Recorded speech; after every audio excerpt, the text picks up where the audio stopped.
Pour it onto the toaster. It will be clean without scrubbing and scraping. Here's a quick trick for cleaning a burnt toaster. With frequent use, burnt food residues and grease accumulate on its surface. Mechanical cleaning using a sponge can damage its surface. Instead of scrubbing, try this clever trick.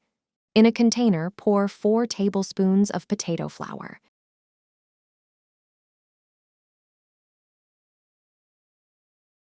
Then add a tablespoon of baking soda.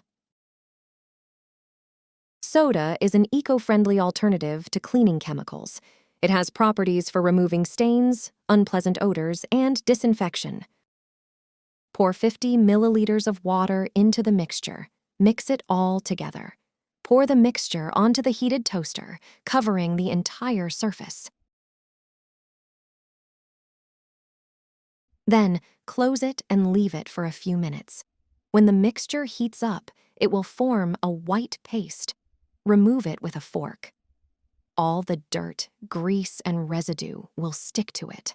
Like a magnet, it will pull all the gunk out of the toaster. Simply roll it up and, once cooled, throw it away. The toaster will look like new.